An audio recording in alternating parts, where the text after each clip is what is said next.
जय हिंद साथियों, मैं अनिल कुमार फिर से अपने यूट्यूब चैनल में आप लोगों का स्वागत करता हूं। दोस्तों, आज के सेशन का मेरा जो टॉपिक है वो आपको क्लास 12th का जो आपको पॉलिटिकल साइंस है उसका जो तीसरा लेसन है, ठीक है ना, वह है आपको नियोजित विकास की राजनीति, ठीक है ना।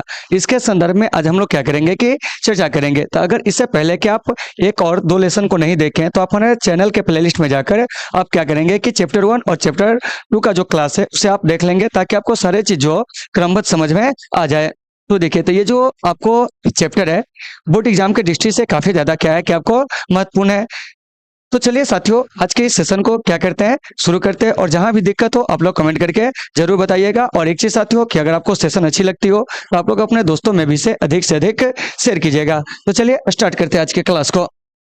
देखिए, पहला क्वेश्चन कह रहा है कि 1938 में भारतीय राष्ट्रीय कांग्रेस की जो नियोजन समिति थी, उस नियोजन समिति का गठन जो है वो आपको कौन किया था। तो देखिए 1900 कितना में 38 में, और किसके द्वारा नियोजन समिति का गठन किया गया था, तो आपको भारतीय राष्ट्रीय कांग्रेस पार्टी के द्वारा। तो कह रहा है किसका गठन कौन किया था। देखिए ऑप्शन ए कह रहा है महात्मा गांधी, उसके बाद है जवाहरलाल नेहरू, सुभाष चंद्र बोस, उसके बाद है आपको जयप्रकाश नारायण। तो इसका जो राइट आंसर हो जाएगा साथियों वो हो जाएगा आपको सुभाष चंद्र बोस जी। क्योंकि देखिए 1938 में कांग्रेस के जो अध्यक्ष थे वो आपको कौन थे, सुभाष चंद्र बोस जी थे, ठीक है ना। तो ये जो राष्ट्रीय नियोजन समिति है इसका जो गठन होता है इसकी अध्यक्षता में, तो अगर हम अध्यक्ष की बात करेंगे तो वे थे आपको पंडित जवाहरलाल नेहरू। इन्हीं की अध्यक्षता में राष्ट्रीय नियोजन समिति का गठन होता है। लेकिन गठन करने वाले कौन होते हैं, तो क्या कहेंगे सुभाष चंद्र बोस जी, क्योंकि उस समय ये कांग्रेस के अध्यक्ष होते हैं। इधर देखिए जयप्रकाश नारायण जी, इन्हें हम लोग लोक नायक के नाम से जानते हैं। कैसे जानते हैं, लोक नायक के नाम से जानते हैं, या इन्हीं को हम लोग जेपी के नाम से क्या कहते हैं कि आपको जानते हैं। फिर आपको महात्मा गांधी, तो याद रखिएगा महात्मा गांधी 1924 में एकमात्र बार क्या हुए थे कि आपको कांग्रेस के अध्यक्ष बने थे, वो भी किस अधिवेशन में, तो याद रखिएगा बेलगांव अधिवेशन में, ठीक है ना। तो यहाँ से जो भी प्रश्न आए आपके एग्जाम में आप याद रखेंगे। तो देखिए, तो ये जो एक नंबर प्रश्न है साथियों, इसका जो राइट आंसर हो जाएगा वो आपको ऑप्शन नंबर सी हो जाएंगे। चलिए अब चलते हैं हम 2 नंबर प्रश्न में। क्या कह रहा है 2 नंबर प्रश्न, इस पर चर्चा करते हैं। देखिए कह रहा है कि भारत में योजना आयोग का अध्यक्ष कौन होता था। ऑप्शन देखिए, कह रहा है राष्ट्रपति, उपराष्ट्रपति, प्रधानमंत्री, वित्त मंत्री। तो देखिए, तो भारत में योजना आयोग का जो अध्यक्ष होता था ना वो आपको कौन जानते हैं, तो आपको प्रधानमंत्री। तो देखिए यहाँ पर हम कह रहे हैं अध्यक्ष होता था, क्यों कह रहे हैं, क्योंकि अब योजना आयोग जो है वो आपको नहीं है। क्या है, नहीं है। इसके स्थान पर एक नई संस्था को बनाया गया जो है आपको नीति आयोग। तो देखिए, तो ये जो योजना आयोग है साथियों, इसका जो गठन हुआ था भारत में वो आपको 15 मार्च 1950 को क्या है कि संसद के एक अधिनियम द्वारा इसका गठन किया गया था। और यह ऐसी संस्था है तो आपको एक गैर संवैधानिक संस्था। और इसको जो भंग कर दिया गया वो आपको कब कर दिया गया था साथियों, इसको जो भंग कर दिया गया 2014 में। और इसी के स्थान पर क्या हुआ था, एक नई संस्था आई, उसी संस्था का नाम जो दिया गया वो दिया गया आपको नीति आयोग। तो इस चीज को आपको अच्छे से याद रखना है। तो कभी कभी प्रश्न पूछ लिया जाएगा कि बताइए कि योजना आयोग की जगह पे किस संस्था को स्थापित किया गया, तो क्या कहेंगे नीति आयोग। और नीति आयोग को स्थापित कब किया जाता है, तो कहेंगे 2015 में, 1 जनवरी 2015 को। तो इन सभी चीजों को आपको अच्छे से याद रखना है। देखिए अभी राष्ट्रपति तो श्रीमती द्रौपदी मुर्मू, उपराष्ट्रपति श्री जगदीप धनखड़, वित्त मंत्री कहेंगे निर्मला सीतारमन। तो 2 का जो राइट आंसर हो जाएगा वो आपको क्या हो जाएगा, तो ऑप्शन नंबर जो सी है यह बिल्कुल आपको सही हो जाएंगे। चलिए अब हम चलते हैं 3 में। क्या कह रहा है सुनिए, कह रहा है कि किस पंचवर्षीय योजना में समाज के समाजवादी प्रतिमान को साकार करने का ध्येय जो था वो आपको रखा गया था। तो साथियों ये जो देख रहे हैं आप, पहली पंचवर्षीय योजना, दूसरी पंचवर्षीय योजना, तीसरी पंचवर्षीय योजना, चौथी पंचवर्षीय योजना। तो याद रखिएगा कि ये जो आपको दूसरी पंचवर्षीय योजना थी, इसी पंचवर्षीय योजना में समाज के समाजवादी प्रतिमान को साकार करने का क्या था कि आपको ध्येय रखा गया था। तो इसका राइट आंसर जो हो जाएगा वो आपको ऑप्शन नंबर बी हो जाएगा। तो यहाँ से एक बात आएगी कि ये जो देख रहे हैं आप दूसरी पंचवर्षीय योजना, इसका जो अवधि है वो आपको क्या है, तो देखिए तो दूसरी पंचवर्षीय योजना 1956 में शुरू होती है, 1961 में इसका समापन होता है। फिर आपको पहली पंचवर्षीय योजना, तो देखिए तो ये जो आप देख रहे हैं पहली पंचवर्षीय योजना, इसकी अवधि जो है 1951 से 1956 है। तो इससे यह पता चलता है कि हमारे भारत में ये जो पंचवर्षीय योजना है इसकी शुरुआत कब होती है, 1951 में। फिर है आपको तृतीय पंचवर्षीय योजना, इसकी अवधि जो है 1961 से 1900 कितना है, तो आपको 66 है। फिर आपको चौथी पंचवर्षीय योजना, इसकी अवधि 1969 से 1900 कितना है, तो आपको 74 है। तो ये सारे चीज आपको अच्छे से याद होना चाहिए। तो समाज के समाजवादी प्रतिमान के बारे में जो संकल्प लिया गया था वो आपको किसमें, तो दूसरी पंचवर्षीय योजना में। और दूसरी पंचवर्षीय योजना में क्या था कि आपको जो भारी उद्योग था, आधारभूत उद्योग था, उस पर काफी ज्यादा जो था वो आपको बल दिया गया था। तो 3 का जो राइट आंसर हो जाएगा मेरे भाई वो आपको ऑप्शन नंबर जो बी है वो आपको बिल्कुल सही हो जाएंगे। चलिए अब हम चलते हैं अगले प्रश्न की ओर क्या कह रहा है इस पे बात करते हैं। देखिए कह रहा है कि सामाजिक न्याय, देखिए सारे चीज को सुनते चलिएगा। कह रहा है कि सामाजिक न्याय के साथ विकास का सूत्र जो है इस पंचवर्षीय योजना में आपको अपनाया गया था। ऑप्शन देखिए एक है तीसरी पंचवर्षीय योजना, चौथी पंचवर्षीय योजना, पांचवी पंचवर्षीय योजना, छठी पंचवर्षीय योजना। तो इसका जो राइट आंसर हो जाएगा वो आपको चौथी पंचवर्षीय योजना, क्योंकि इसी चौथी पंचवर्षीय योजना में समाज के जो समाजवादी प्रतिमान है उसको क्या किया गया था कि आपको अपनाया गया था। तो अभी बताए थे ये जो चौथी पंचवर्षीय योजना है 1969 में शुरू होती है और 1974 तक यह पंचवर्षीय योजना जो होती है वो आपको चलती है, 5 साल चलती है, ठीक है ना। फिर आपको पांचवी पंचवर्षीय योजना, इसके भी अवधि को आपको याद रखना है 1974 से 1978। हालांकि यह निर्धारित होता है 1979 तक के लिए, लेकिन केंद्र में जब जनता पार्टी की सरकार 1977 में बनती है तो क्या होता है कि अगले वही वर्ष क्या होता है कि आपको जो पांचवी पंचवर्षीय योजना होती है उसको समय से 1 वर्ष पहले समाप्त कर दिया जाता है। तो कभी कभी प्रश्न पूछा जाएगा कि किस पंचवर्षीय योजना को समय से पहले समाप्त कर दिया गया था, तो आपको पांचवी पंचवर्षीय योजना को। उसके बाद है छठी पंचवर्षीय योजना। तो देखिए तो छठी पंचवर्षीय योजना की जो अवधि है 1980 से 1900 क्या है कि आपको 85 है। तो ये सभी चीज आपको अच्छे से याद होनी चाहिए। और भारत में ये जो पंचवर्षीय योजना है इसको बनाती थी कौन संस्था, इसको बनाने वाली जो संस्था थी पंचवर्षीय योजना को बनाने वाली वो आपको योजना आयोग थी। कौन थी? योजना आयोग। तो ऐसे भी प्रश्न आपके एग्जाम में पूछे जाएंगे, तो आप इसे बढ़िया से देख लोगे। तो ये जो देख रहे हैं 4 नंबर प्रश्न, इसका जो राइट आंसर हो जाएगा वो आपको ऑप्शन नंबर बी हो जाएगा। चलिए अब हम चलते हैं 5 नंबर प्रश्न में क्या करा है। और साथियों आप लोगों को समझ में आ रही है या नहीं आ रही है आप कमेंट करके जरूर बताएंगे। चलिए देखिए नेक्स्ट प्रश्न क्या करा है। कह रहा है कि राष्ट्रीय विकास परिषद, ठीक है ना, यह स्थापना जो है वो आपको कब हुई थी। तो देखिए साथियों सबसे पहले राष्ट्रीय विकास परिषद को हम लोग अंग्रेजी में क्या कहते हैं, क्योंकि ऐसे भी प्रश्न आपके एग्जाम में पूछे जाते थे। देखिए अंग्रेजी में इसको कहते हैं एनडीसी। कहने का मतलब हुआ कि आपको नेशनल डेवलपमेंट, क्या कहेंगे, डेवलपमेंट काउंसिल, क्या है, काउंसिल। यही इसका क्या है कि आपको पूर्ण रूप है, मतलब कि राष्ट्रीय विकास परिषद। तो साथियों राष्ट्रीय विकास परिषद का जो गठन होता है वो कब होता है, वो पूछा जा रहा है 1950, 1952, 1955, 1956। तो देखिए तो ये जो राष्ट्रीय विकास परिषद है इसका गठन होता है 1952 में। डेट के साथ पूछेंगे तो 6 अगस्त 1952 को इसका गठन होता है। तो इसका गठन क्यों होता है, तो पंचवर्षीय योजना का अनुमोदन करने के लिए, मतलब कि जो आपको योजना आयोग पंचवर्षीय योजना बनाएगी उसके जांच करने के लिए ही एनडीसी का क्या हुआ था कि आपको गठन हुआ था, ठीक है ना।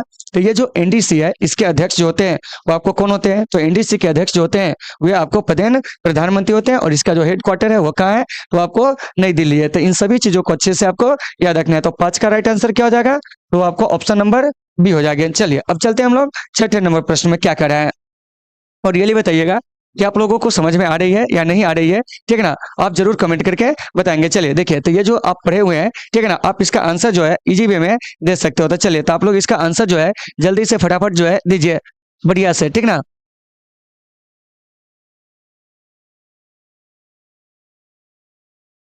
चलिए पढ़ लिया होइएगा। देखिए क्या कह रहा है कि सार्वजनिक क्षेत्र के लिए विकास का लक्ष्य सबसे पहले किस पंचवर्षीय योजना में रखा गया था। देखिए ऑप्शन ए कह रहा है पहली पंचवर्षीय योजना, दूसरी पंचवर्षीय योजना, उसके बाद है तीसरी पंचवर्षीय योजना, चौथी पंचवर्षीय योजना। तो इसका जो राइट आंसर हो जाएगा वो आपको दूसरी पंचवर्षीय योजना, क्योंकि दूसरी पंचवर्षीय योजना में क्या हुआ था कि आपको सार्वजनिक क्षेत्र के विकास के लिए जो है बल दिया गया था। और इसमें जो है आपको आधारभूत उद्योग, क्या है, आधारभूत उद्योग, भारी उद्योग, इस सब पर बल दिया गया था। दूसरी पंचवर्षीय योजना जो है इसके जो प्रारूप को तैयार किए थे वो आपको पीसी महालनोबिस ने तैयार किए थे। और इसी पीसी महालनोबिस के जन्म दिवस पर 29 जून को क्या होता है, मतलब 29 जून को राष्ट्रीय सांख्यिकी दिवस जो होते हैं वो आपको मनाया जाते हैं। तो 6 का जो राइट आंसर हो जाएगा वो आपको ऑप्शन नंबर बी हो जाएंगे। उम्मीद है कि आप इसे समझ गए होंगे। चलिए अब हम चलते हैं 7 में क्या करा है, इस पे हम लोग बात करेंगे। देखिए कह रहा है कि हरित क्रांति का दुष्प्रभाव क्या हुआ। तो देखिए हरित क्रांति सबसे पहले जान लीजिए कि ये आखिरकार संबंधित किससे है, ये भी तो पूछा जाएगा। तो साथियों हरित क्रांति जो है ना वो आपको खाद्यान्न उत्पादन से संबंधित है। किससे संबंधित है, खाद्यान्न उत्पादन से। और हरित क्रांति की शुरुआत जो होती है वो आपको कब होती है, तो 1960 के क्या कहेंगे कि आपको दशक में, क्या है, 1960 के दशक में, अर्थात 1966-67 में इसकी क्या होती है कि आपको शुरुआत होती है। तो यहाँ से एक चीज याद रखिएगा कि ये जो हरित क्रांति है इसके जो जनक थे वो आपको कौन थे। तो साथियों हरित क्रांति के जो जनक थे वो आपको डॉक्टर एम.एस. स्वामीनाथन थे, भारत में, क्या है, भारत में। तो इस चीज को भी आपको याद रखना है। और हाल फिलहाल डॉक्टर एम.एस. स्वामीनाथन की जो होती है वो आपको क्या हो जाती है कि आपको मृत्यु हो जाती है, ठीक है ना। Doctor M S. क्या कहेंगे, स्वामीनाथन, ठीक है ना। जिंदगी भर ये भूख और गरीबी के खिलाफ क्या हुए कि आपको लड़े, दुनिया इनके योगदानों को नहीं भुला सकते हैं। तो ये जो डॉक्टर एम एस स्वामीनाथन है, इन्होंने एक पुस्तक भी लिखा था, क्या जानते हैं, to a hunger free world, इसे आपको याद रखना है। तो देखिए, तो हरित क्रांति का सबसे ज्यादा प्रभाव किस पर पड़ा था, तो आपको गेहूं की फसल पर, सबसे कम दलहन की फसल पर। लेकिन यहाँ कह रहा है कि इसका दुष्प्रभाव मतलब दुष्प्रभाव क्या हुआ, यह पूछा जा रहा है, मतलब इसका नकारात्मक प्रभाव क्या था। तो साथियों, इसका जो नकारात्मक प्रभाव था ना, वह था आपको सामाजिक तनावों में क्या थी कि आपको बढ़ोतरी थी। तो ऑप्शन नंबर जो डी है इसका, ये आपको राइट आंसर हो जाएंगे, ठीक है ना। तो 7 का प्रश्न जो होंगे समझ गए होंगे। चलिए अब हम चलते हैं 8 में, क्या कह रहा है, देखिए यहाँ कह रहा है कि हमारी नियोजन व्यवस्था जो है किस विचारधारा पर जो है वो आपको आश्रित है। तो साथियों, हमारी जो नियोजन विचारधारा है ना, यानी कि नियोजन विचारधारा, वो आपको लोकतांत्रिक समाजवाद पर क्या है कि आपको आधारित है। और हमारे यहाँ का जो लोकतांत्रिक समाजवाद है वो आपको ब्रिटेन के फेबियन समाजवाद से क्या है कि आपको प्रेरित है। तो 8 का राइट आंसर क्या हो जाएगा, सी हो जाएगा। चलिए अब चलते हैं 9 में, क्या कह रहा है सुनिए। कह रहा है कि किसने नए आर्थिक हितों को क्या किया कि आपको उभारा। तो देखिए ऑप्शन ए कह रहा है निजी क्षेत्र, उसके बाद कह रहा है आपको सार्वजनिक क्षेत्र, फिर कह रहा है निजी एवं क्या है कि आपको सार्वजनिक क्षेत्र, क्या है सार्वजनिक क्षेत्र, उसके बाद जो कह रहा है वो आपको सभी। तो साथियों, इसका जो राइट आंसर हो जाएगा वो आपको सार्वजनिक क्षेत्र। तो याद रखेंगे ये जो 9 है, इसका राइट आंसर क्या हो जाएगा, बी हो जाएगा। तो इससे आपको बढ़िया से देख लेना। और यह क्वेश्चन जो है आपका बोर्ड एग्जाम में कई बार जो है साथियों पूछा जा चुका है। चलिए अब हम चलते हैं 10 में, क्या कह रहा है सुनिए। कह रहा है कि किस पंचवर्षीय योजना को योजनाओं की योजना जो है वो आपको कहा गया। देखिए ऑप्शन ए कह रहा है दूसरी पंचवर्षीय योजना।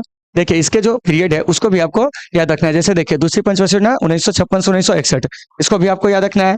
चौथी पंचवर्षीय योजना 1969 से 1974, इसे भी याद रखना है। पांचवी पंचवर्षीय योजना जो कि 1974 से 1979, लेकिन समय से 1 वर्ष पहले क्या होता है कि इसको समाप्त कर दिया जाता है। उसके बाद है छठी पंचवर्षीय योजना 1980 से 1985। इसका जो राइट आंसर होगा ना वो क्या हो जाएगा, जानते हैं कि किस पंचवर्षीय योजना को योजनाएं कहा गया। इसका सही आंसर हो जाएगा ऑप्शन नंबर जो डी है, वो आपको इसका राइट आंसर होगा। तो आप इसे बढ़िया से देख लोगे। चलिए अब हम चलते हैं 11 नंबर में, क्या कह रहा है सुनिए। कह रहा है कि भारत में हरित क्रांति के जनक कौन थे। अभी बताएं कि भारत में जो हरित क्रांति के जनक थे वो आपको डॉक्टर एम एस स्वामीनाथन थे, ठीक है ना। और पूरे विश्व में कहेंगे हरित क्रांति के जनक कौन थे, तो वे आपको डॉक्टर नॉर्मन बोरलॉग थे। देखिए यानी कि डॉक्टर नॉर्मन बोरलॉग को जो है ना, वो आपको पूरे विश्व स्तर में जो है वो आपको हरित क्रांति का क्या होता है कि आपको जनक कहा जाता है, ठीक है ना। ये अमेरिकन थे, क्या थे, अमेरिकन थे। लेकिन भारत में कहेंगे हरित क्रांति का जनक, तो वो आपको डॉक्टर एम एस स्वामीनाथन हो जाएंगे। वर्गीज कुरियन ये जो है भारत में श्वेत क्रांति, क्या है, श्वेत क्रांति के जनक थे, ठीक है ना। उसके बाद है आपको युवा राव, क्या है, युवा राव, तो यह आपको एक वैज्ञानिक थे। तो इन सभी चीजों को आपको अच्छे से देख लेना है। तो एम एस स्वामीनाथन हरित क्रांति से, डॉक्टर वर्गीज कुरियन श्वेत क्रांति से, ठीक है ना। विश्व में हरित क्रांति के जनक डॉक्टर नॉर्मन बोरलॉग। हरित क्रांति का संबंध किससे है, तो आपको खाद्यान्न उत्पादन से। 11 का राइट आंसर जो हो जाएगा वो आपको ऑप्शन नंबर ए हो जाएगा। चलिए अब हम चलते हैं 12 में, क्या कर रहा है इस पर चर्चा करते हैं। देखिए कह रहा है कि नीति आयोग जो है वो आपको कैसा निकाय है। ऑप्शन ए कह रहा है आपको संवैधानिक निकाय, उसके बाद ऑप्शन बी जो है गैर संवैधानिक निकाय, व्यक्तिगत निकाय, इनमें से कोई नहीं। तो साथियों ये जो नीति आयोग है ना वो आपको कैसा निकाय है जानते हैं, तो ये आपको गैर संवैधानिक निकाय है। तो ऑप्शन नंबर जो बी है वो आपको राइट है। तो फिर यहाँ से एक बात आती है कि ये जो नीति आयोग है इसका गठन कब होता है। इसका जो गठन होता है ना साथियों, वो आपको कब जानते हैं, तो 1 जनवरी, ठीक है ना, 2015 को इसका क्या होता है कि आपको गठन होता है। इसको आपको याद रखना है। फिर यहाँ से एक बात आती है कि यह नीति आयोग किस संस्था के जगह पर स्थापित होता है। तो देखिए यह आपको योजना आयोग के जगह पर क्या होता है कि आपको स्थापित होता है। मतलब कि इससे पहले जो था योजना आयोग था, लेकिन 2014 में योजना आयोग को हमारे मोदी जी क्या करते हैं, भंग कर देते हैं और इसके जगह पर एक नई संस्था को स्थापित करते हैं जो कि आपको होते हैं नीति आयोग। क्या है, नीति आयोग। और इसके जो अध्यक्ष होते हैं वो आपको पदेन प्रधानमंत्री। तो इस सभी चीज को आपको याद रखना है। और यह भारत सरकार की एक थिंक टैंक संस्था जो है वो आपको है। तो 12 का राइट आंसर जो हो जाएगा वो आपको ऑप्शन नंबर बी जो है वो आपको बिल्कुल सही हो जाएंगे। तो उम्मीद है साथियों कि आपको सारे चीज समझ में आ गए होंगे और जहां भी दिक्कत होगी आप लोग कमेंट करके जरूर बताओगे। चलिए अब हम चलते हैं 12 में, सॉरी 12 कह रहे हैं 13 में। क्या कह रहा है कि 10 सूत्री कार्यक्रम किसके द्वारा शुरू किया गया था। देखिए ऑप्शन ए कह रहा है पंडित जवाहरलाल नेहरू, लाल बहादुर शास्त्री, इंदिरा गांधी, राजीव गांधी। तो देखिए तो 10 सूत्री कार्यक्रम जो है साथियों वो आपको राजीव गांधी के द्वारा क्या किया गया था, शुरू किया गया था। फिर है आपको इंदिरा गांधी, इंदिरा गांधी के द्वारा साथियों 20 सूत्री कार्यक्रम जो होता है वो आपको शुरू किया जाता है 1975 में, ठीक है ना। इसे आपको याद रखना है। उसके बाद है आपको पंडित जवाहरलाल नेहरू, इनके द्वारा जो होता है 5 सूत्री कार्यक्रम जो होते हैं वो आपको शुरू किए जाते हैं। और इधर जो देख रहे हैं लाल बहादुर शास्त्री जी जय जवान जय किसान का क्या किए थे कि आपको नारा दिए थे। नैतिकता के आधार पर रेल मंत्री के पद से इस्तीफा देने वाले जो थे वो आपको पहले रेल मंत्री कौन थे, वे आपको लाल बहादुर शास्त्री जी थे। और लाल बहादुर शास्त्री जी किस राज्य में हुए रेल दुर्घटना के बाद इस्तीफा दे दिए थे, तो वह आपको तमिलनाडु में 1956 में एक रेल दुर्घटना होती है उसके बाद, ठीक है ना। और ये भारत के क्या होते हैं कि आपको दूसरे प्रधानमंत्री होते हैं और प्रधानमंत्री पद पर इनका कार्यकाल 1964 से जो है 1966 है। और ये भारत के ऐसे प्रधानमंत्री है जिनकी मृत्यु जो है विदेश में हुई थी, ताशकंद में। तो 10 कह रहे हैं 13 का जो राइट आंसर हो जाएगा वो आपको क्या हो जाएगा, तो ऑप्शन नंबर जो डी है वो आपको बिल्कुल सही हो जाएगा, यानी 10 सूत्री कार्यक्रम तो क्या कहिएगा, तो वो आपको राजीव गांधी। चलिए अब हम चलते हैं 14 में, क्या करा इस पे बात करते हैं। देखिए कह रहा है कि तीसरी पंचवर्षीय योजना की अवधि जो थी वो आपको क्या थी, यह पूछा जा रहा है। देखिए 1961 से 66, 1962 से 1967, उसके बाद है आपको 1963 से 1968। तो इसका जो राइट आंसर हो जाएगा ना वो आपको 1961 से 1966। तो ऑप्शन नंबर वह मतलब ए जो है इसका सही है। देखिए फिर है 1962 से 67। तो 1962 से 67 जो है वो आपको क्या है कि तीसरी लोकसभा का जो है वो आपको कार्यकाल है, क्या है, तीसरी लोकसभा का कार्यकाल, ठीक है ना। तो इसे भी आपको याद रखना है कि तीसरी लोकसभा का कार्यकाल पूछेंगे तो क्या कहिएगा, 1962 से 1967 है। तो ये सारी चीज आपको अच्छे से याद होनी चाहिए। तीसरी पंचवर्षीय योजना हमारी सबसे असफल जो है वो आपको पंचवर्षीय योजना थी। इसके पीछे कारण था 1962 में हमारा जो था वो आपको चीन के साथ क्या हुआ था कि आपको युद्ध हुआ था। 1965 में जो है वो आपको पाकिस्तान के साथ जो है वो आपको युद्ध हुआ था। उसके बाद जो है वो आपको एक भयंकर अकाल पड़ा था। इस सब की वजह से तीसरी पंचवर्षीय योजना जो थी वो आपको असफल थी। तो 14 का जो राइट आंसर हो जाएगा वो आपको ऑप्शन नंबर ए हो जाएगा। चलिए अब हम चलते हैं 15 में, क्या कह रहा है सुनिए। कह रहा है कि डॉक्टर एम एस स्वामीनाथन का संबंध किससे था। अभी बताएं कि डॉक्टर एम एस स्वामीनाथन का जो संबंध है साथियों वो आपको हरित क्रांति से, क्या है, हरित क्रांति से। और हरित क्रांति का संबंध पूछेंगे किससे है तो कहिएगा आप खाद्यान्न उत्पादन से। किससे है, खाद्यान्न उत्पादन से। तो ऐसे भी प्रश्न आपके एग्जाम में पूछे जाते हैं। फिर यहाँ से बात आएगी कि ऑपरेशन फ्लड का संबंध किससे है, क्योंकि ये भी तो पूछा जा सकता है। तो देखिए तो ऑपरेशन फ्लड का जो संबंध है साथियों वह आपको दुग्ध उत्पादन से। किससे है, दुग्ध उत्पादन से। फिर यहाँ पर देखिए नीली क्रांति। तो साथियों नीली क्रांति का जो संबंध है ना वो आपको मत्स्य उत्पादन से। किससे है, मत्स्य उत्पादन से। तो इसे आपको अच्छे से याद रखना है। फिर आपको श्वेत क्रांति, इसका जो संबंध है यह भी आपको किससे है, तो ये आपको दुग्ध क्रांति से। ये किससे है, दुग्ध क्रांति से। इसे भी आपको अच्छे से याद रखना है। यानी कहने का मतलब हुआ, क्या जानते हैं कि ये दुग्ध क्रांति कहने का मतलब हुआ कि दूध के उत्पादन से, दूध उत्पादन से, ठीक है ना। तो ये सारा चीज आपको याद रखना है। और भारत में जो आपको श्वेत क्रांति की शुरुआत होती है वो आपको गुजरात के आनंदपुर से होती है, ठीक है ना। तो 15 का राइट आंसर क्या हो जाएगा, तो आपको ऑप्शन नंबर जो सी है वो बिल्कुल सही है। और आप लोग क्लास के बारे में जो है अपना फीडबैक जो है जरूर देंगे, ठीक है ना, क्योंकि आपके फीडबैक से क्या होता है कि हमें काफी ज्यादा जो होती है वो आपको मोटिवेशन मिलता है, ठीक है ना। और आप लोग को बार बार कहा जा रहा है कि सेशन अच्छा लगे तो अपने दोस्तों में भी शेयर कीजिए, ठीक है ना। इसके अलावा आपको अगर वीडियो बहुत अच्छी लगती हो तो थोड़ा सा लाइक भी करते चले, ठीक है ना। तो 15 का राइट आंसर जो हो जाएगा वो आपको क्या हो जाएगा, ऑप्शन नंबर सी हो जाएगा। चलिए अब चलते हैं 16 में, क्या कह रहा है सुनिए। कह रहा है कि विघटित योजना आयोग का पदेन अध्यक्ष कौन होता था। तो देखिए तो ये जो योजना आयोग है ना वो तो अब है नहीं, क्योंकि 2014 में इसको क्या कर दिया गया कि आपको समाप्त कर दिया गया, इसीलिए इसको कहते हैं विघटित।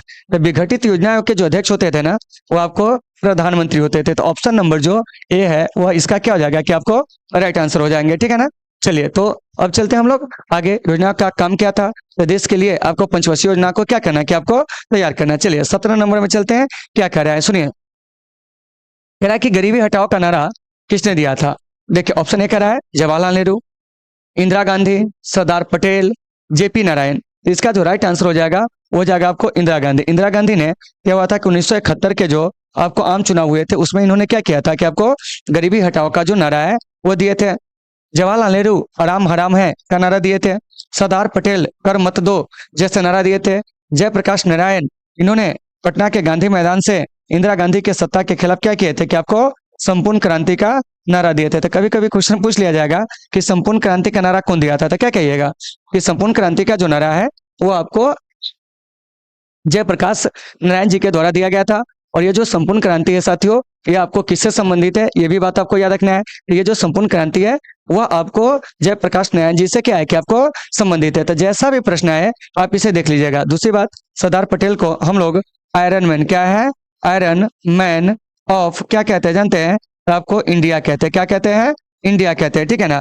इस बात को आपको अच्छे से याद रखना है। उसके बाद जो है वो आपको क्या जानते हैं, इंदिरा गांधी, इन्हें क्या कहते हैं, तो आपको आयरन लेडी ऑफ इंडिया, क्या कहते हैं, आयरन लेडी ऑफ इंडिया। तो इसे भी आपको याद रखना है। मतलब देखिए कि आयरन लेडी ऑफ इंडिया कहेंगे तो इंदिरा गांधी, ठीक है ना, आयरन मैन ऑफ इंडिया कहेंगे तो ये आपको सरदार वल्लभ भाई पटेल। तो 17 का राइट आंसर क्या हो जाएगा, तो ऑप्शन नंबर जो बी है वो आपको बिल्कुल सही है। और पांचवी पंचवर्षीय योजना में क्या हुआ था कि गरीबी उन्मूलन पर सबसे ज्यादा जो था वो आपको बल दिया गया था। चलिए अब चलते हैं 18 में, क्या कह रहा है सुनिए। कह रहा है कि योजना आयोग की स्थापना जो है वो आपको कब हुई थी। देखिए तो ऑप्शन ए कह रहा है 1950, 1952, 1955, 1960। तो देखिए तो योजना आयोग की जो स्थापना होती है वो आपको 1950 में होती है, 15 मार्च 1950 को। तो इसका जो राइट आंसर हो जाएगा वो आपको ए हो जाएगा। और योजना आयोग के बारे में बहुत कुछ आपको समझाया है, इसलिए इस पर ज्यादा समय जो है नहीं दिया है। चलिए अब चलते हैं 18 में, सॉरी 18 कहते हैं 19 में। और आप लोग इसका आंसर जो है स्वयं से दीजिए पहले, ठीक है ना, क्योंकि पहला क्वेश्चन हम यहीं पढ़ाए थे। तो आप लोग इसका आंसर जो है आप दे सकते हो। चलिए सारे लोग जो है अपना आंसर जो है फटाफट दीजिए। चलिए देखिए क्या कह रहा है, कह रहा है कि 1952 में, ठीक है ना, कि किस संगठन की स्थापना हुई थी, कब जानते हैं, 1952 में। तो देखिए ऑप्शन ए कह रहा है योजना आयोग, उसके बाद कह रहा है आपको वित्त आयोग, राष्ट्रीय विकास परिषद, इनमें से कोई नहीं। तो साथियों इसका जो राइट आंसर हो जाएगा ना, हो जाएगा आपको राष्ट्रीय विकास परिषद, ऑप्शन नंबर सी। तो राष्ट्रीय विकास परिषद का गठन 6 अगस्त 1952 को हुआ था, ठीक है ना। फिर आपको वित्त आयोग, इसका गठन जो होता है वो आपको अनुच्छेद 280 के तहत होता है। इस बात को आपको याद रखना है, ठीक है ना। और ये जो वित्त आयोग है, ध्यान से सुनिएगा, ये आपको कैसी संस्था है, तो याद रखेंगे कि वित्त आयोग जो है वो आपको एक संवैधानिक संस्था है। क्या है, संवैधानिक संस्था है। और पहला वित्त आयोग जो है वो आपको कब गठित होता है ये भी जान लीजिए। तो देखिए तब पहला वित्त आयोग जो गठित हुआ था साथियों, वह आपको 1951 में हुआ था। और पहले वित्त आयोग के जो अध्यक्ष बनाए गए थे वो कौन बनाए गए थे ये भी जान लीजिए। तो पहले वित्त आयोग के अध्यक्ष जो थे वो आपको केसी नियोगी जो है वो आपको बनाए गए थे। तो यहाँ से एक बात आएगी कि अभी फिलहाल जो है कौन सी वित्त आयोग चल रही है। तो देखिए अभी जो है वर्तमान में आपको 15वीं वित्त आयोग जो है चल रही है। और 15वीं वित्त आयोग के जो अध्यक्ष है वो आपको कौन है, एनकेसी है।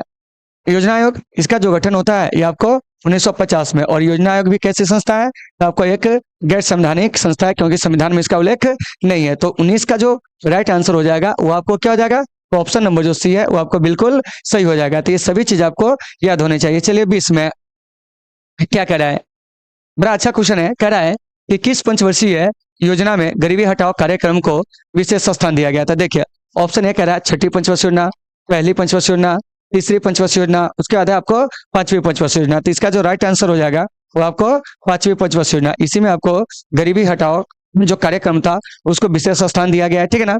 फिर आपको तीसरी पंचवर्षीय योजना यह भारत की सर्वाधिक असफल पंचवर्षीय योजना थी। फिर यहाँ से बात आएगी कि आपको पहली पंचवर्षीय योजना, इसमें किस पर बल दिया गया था। तो देखिए तो इसमें आपको कृषि, क्या है, कृषि, ठीक है ना, सिंचाई, क्या है, सिंचाई, और क्या जानते हैं, तो आपको विद्युत पर, क्या है, विद्युत पर जो है वो आपको अधिक बल जो है साथियों वो आपको दिया गया था। तो इन सभी चीजों को आपको याद रखना है। फिर है छठी पंचवर्षीय योजना, इस पंचवर्षीय योजना को योजनाएं कहा गया है। क्या कहा गया है, योजनाएं। तो आपके एग्जाम में प्रश्न आएगा कि किस पंचवर्षीय योजना को योजनाएं कहा गया है, तो आप कहोगे छठी पंचवर्षीय योजना। तो 20 का जो राइट आंसर हो जाएगा वो आपको क्या हो जाएगा जानते हैं, तो वो हो जाएगा आपको ऑप्शन नंबर डी जो हो जाएगा वो आपको बिल्कुल सही हो जाएगा। तो जो भी आपको समझाया जा रहा है उसे आप क्या करेंगे, बढ़िया से देख लेंगे, ठीक है ना। अगर आपको लाइव में समझ में नहीं आती है, बाद में वीडियो अपलोडेड रहेंगे, ठीक है ना, तो आप वहां से क्या कर सकते हैं कि इसको देख सकते हो अच्छे से। चलिए अब चलते हैं 21 में, क्या कह रहे हैं सुनिए।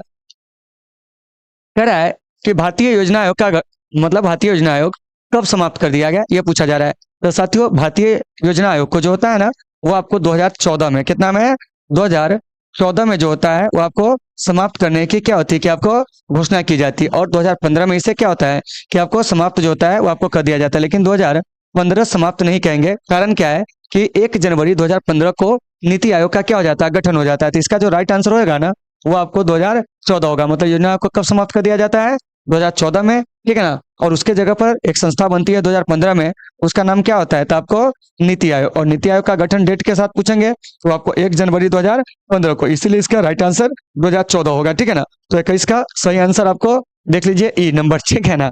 ऐसा कुछ है नहीं इसमें ऑप्शन, लेकिन दे दिए हैं।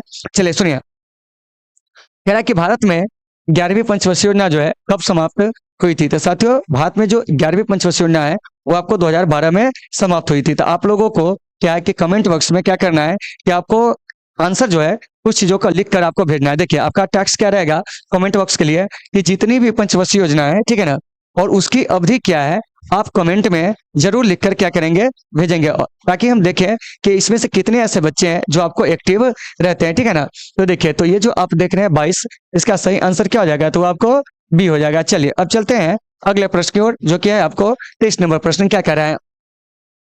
प्रधानमंत्री श्री नरेंद्र मोदी किस दल के हैं?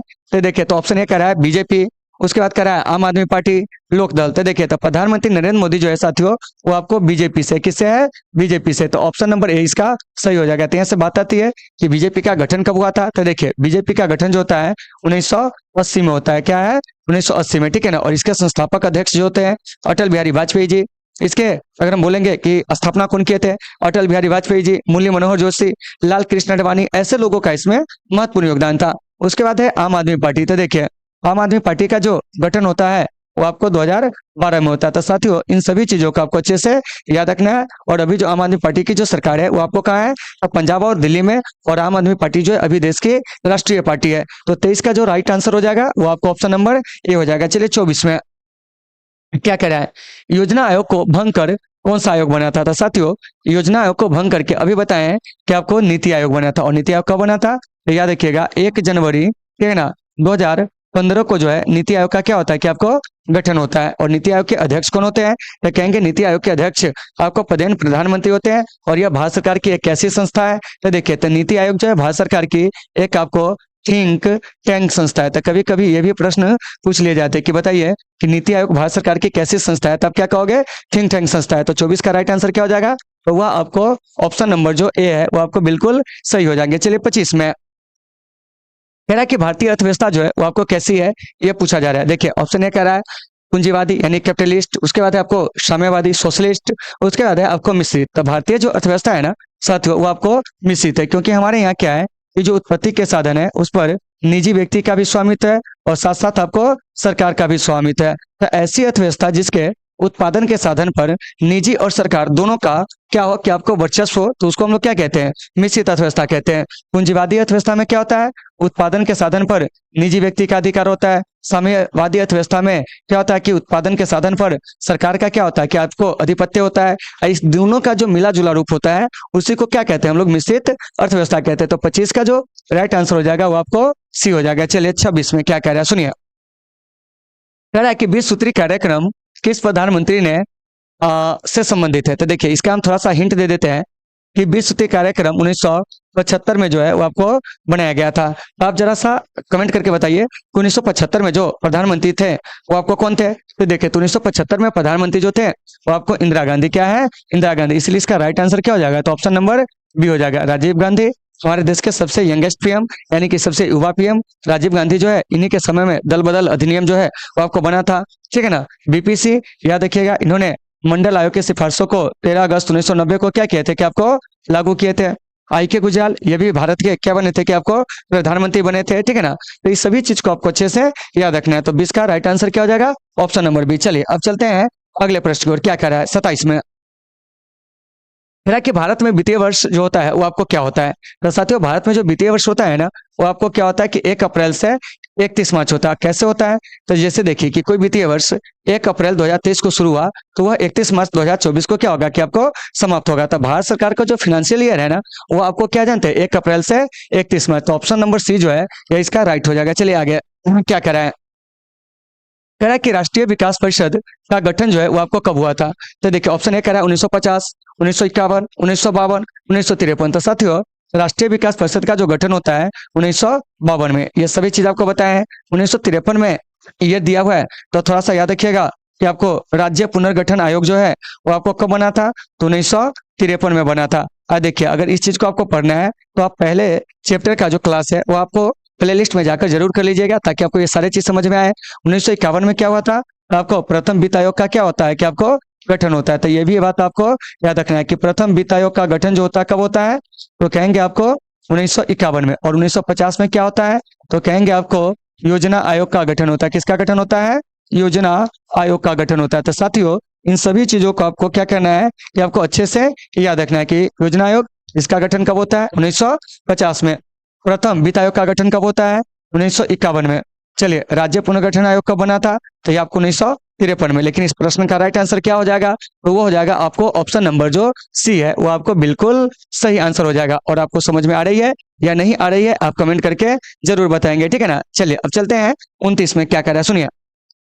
आप लोग इसका आंसर जो है स्वयं से दीजिए। क्या कर रहा है? देखिए, कर रहा है कि बजट का संबंध जो है किस पक्ष से, यही पूछा जा रहा है।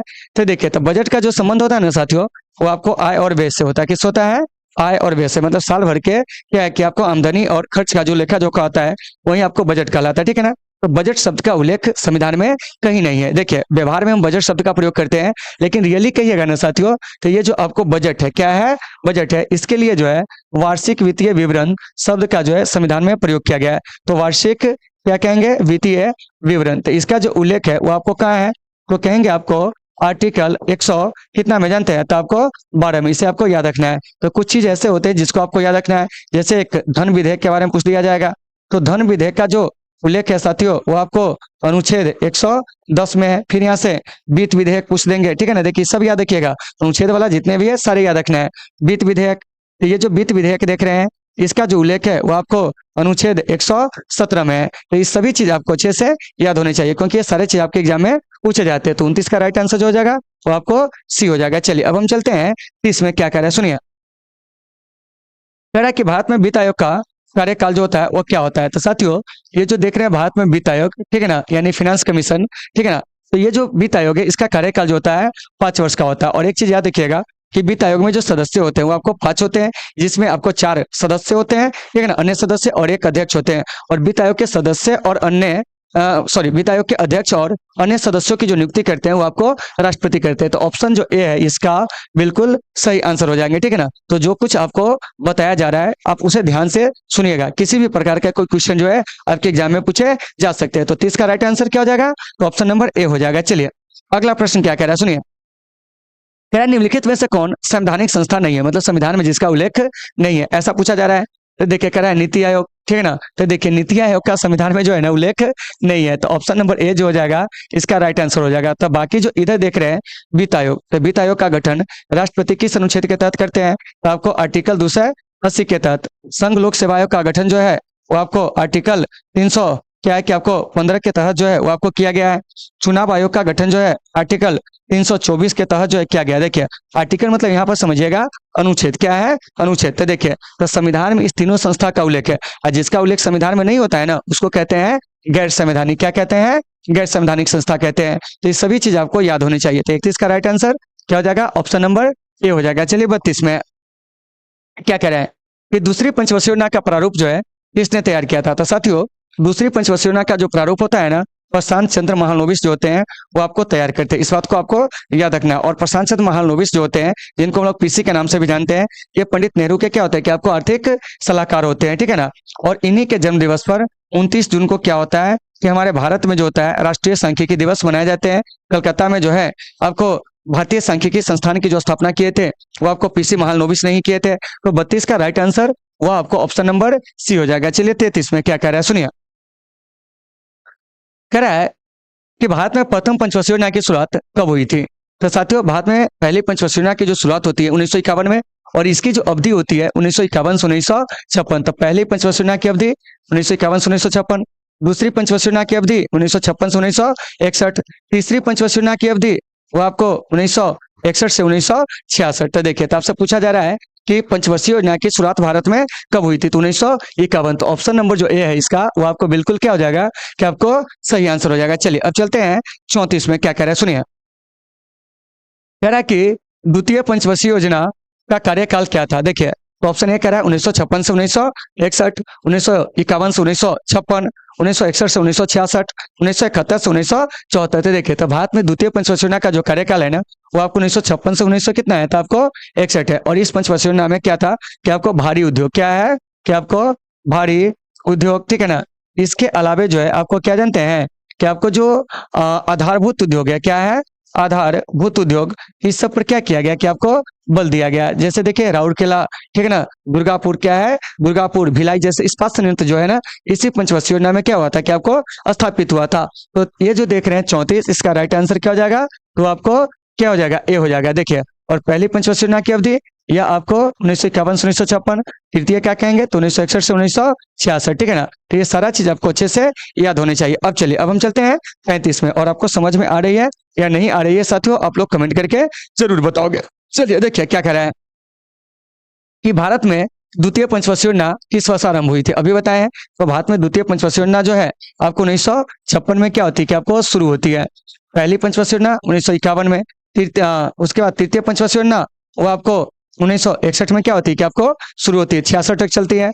उसके बाद चौथी पंचवर्षीय योजना 66 में न शुरू होकर 1969 में क्या होती है कि आपको शुरू होती है। तो 66 से 69 के बीच में आपको 3 वार्षिक योजनाएं चलाई जाती है, जिसे हम लोग कहते हैं योजना अवकाश। तो इसको भी आपको याद रखना है कि 1966 से 1969 की जो अवधि है वो आपको क्या है, तो याद रखिएगा साथियों, उसको जो है आपको योजना अवकाश जो है वो आपको कहा जाता है। तो ये सारे चीज आपको अच्छे से याद रखना है। तो 35 का राइट आंसर वो आपको ऑप्शन नंबर जो है वो आपको बीज हो जाएंगे, वो आपको करेक्ट हो जाएंगे। चलिए 36 में देखिए क्या कह रहा है, आप लोग कमेंट बॉक्स में आंसर दे सकते हैं। देखिए कह रहा है कि राष्ट्रीय विकास परिषद का अध्यक्ष जो है वो आपको कौन होता है। शुरू में बताएं कि राष्ट्रीय विकास परिषद के अध्यक्ष, योजना आयोग के अध्यक्ष, इसके अलावा आपको उसके स्थान पर गठित जो आपको नीति आयोग है, सबके अध्यक्ष जो होते हैं वो आपको कौन जानते हैं, तो आपको प्रधानमंत्री। तो इस बात को आपको याद रखना है।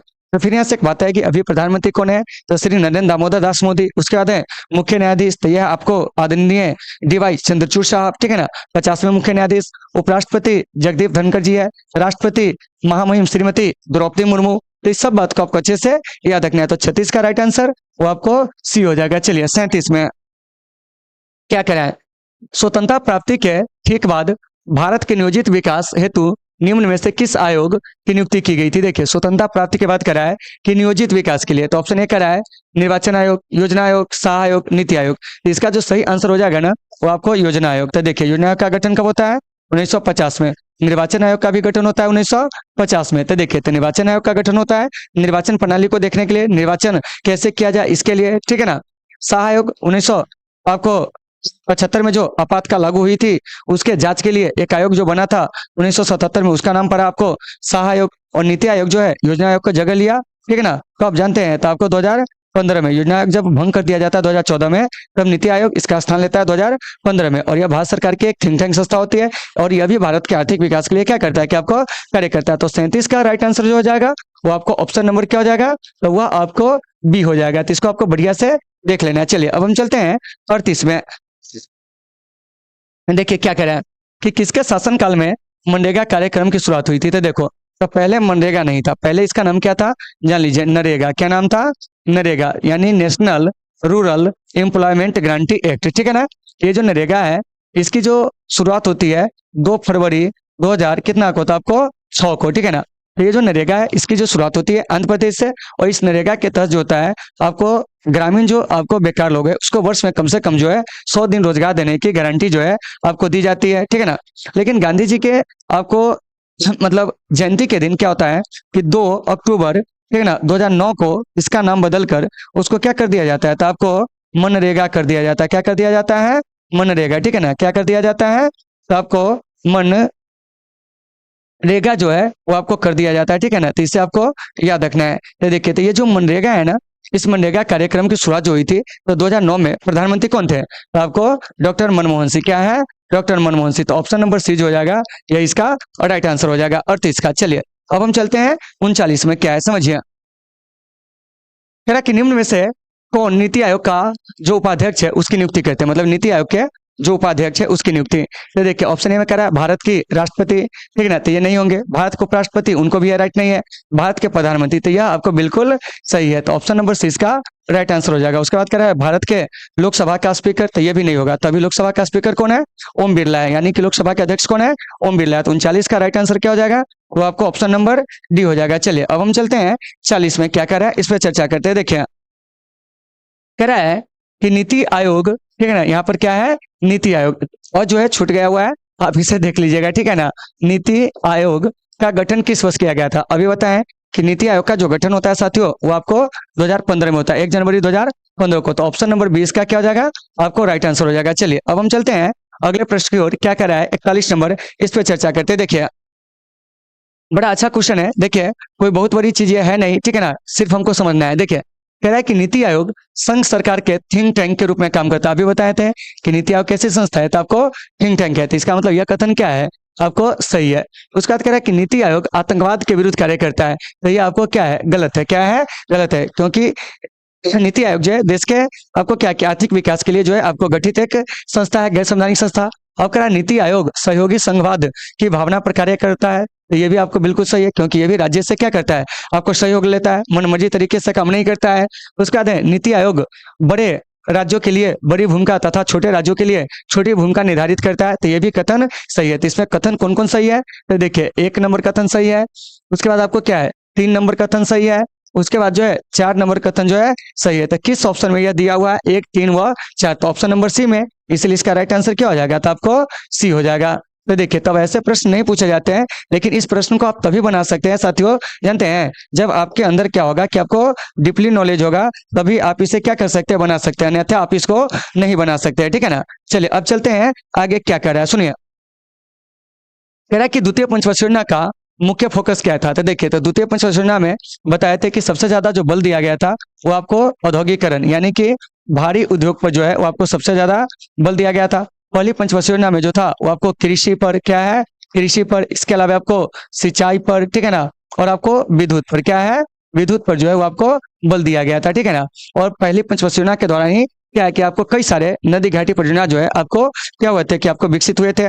कई सारी नदी घाटी परियोजनाओं का कार्य शुरू हुआ था, जिसमें दामोदर नदी घाटी का परियोजना का नाम जो है आप प्रमुखता से ले सकते हैं। तो 42 का राइट आंसर क्या हो जाएगा मेरे भाई, तो आपको ऑप्शन नंबर बी हो जाएगा। चलिए अब चलते हैं 43 में क्या कर रहा है, इस पर चर्चा करते हैं। देखिए कह रहा है कि भारत में योजना आयोग को समाप्त कर दिया गया, क्योंकि मतलब योजना आयोग को क्यों समाप्त कर दिया गया, तो कह रहा है कि यह बहुत पुराना हो गया था, ऐसा कोई तार्किक कारण नहीं है।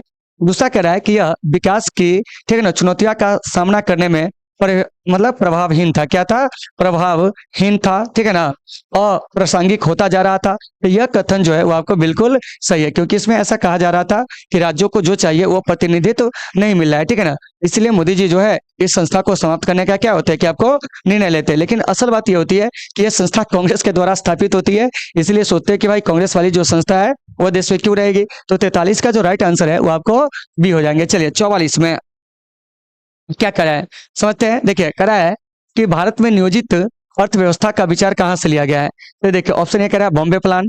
तो बॉम्बे प्लान आखिरकार कब पेश किया जाता है, 1944 में, ठीक है ना।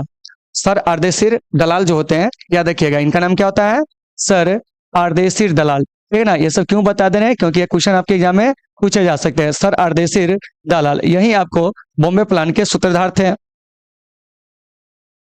जीडी बिरला और इसके अलावा जे.डी. टाटा ये मुख्य उद्योगपति थे जिनके प्रयास से बॉम्बे प्लान बना था।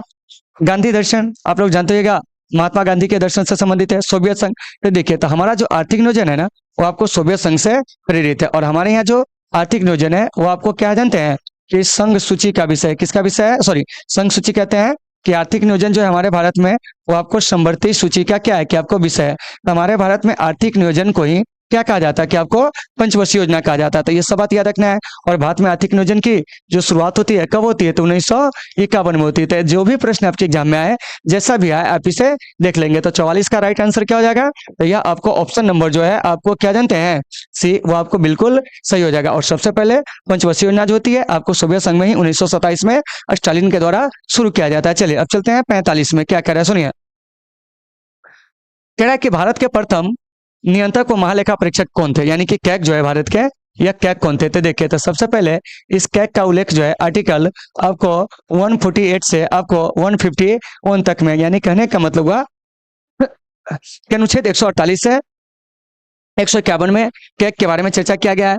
यानी ये जो कैग होते हैं ये भारत सरकार के सार्वजनिक धन का जो है लेखा जोखा करता है, ठीक है ना। तो अभी का जो कैग है वो आपको कौन है, तो वो आपको गिरीश चंद्र मुर्मू है। लेकिन जो पहला कैग थे यानी कि भारत के प्रथम नियंत्रक महालेखा परीक्षक वो आपको बी नरहरि राव थे। तो इसका जो राइट आंसर हो जाएगा वो आपको क्या हो जाएगा, तो डी हो जाएगा।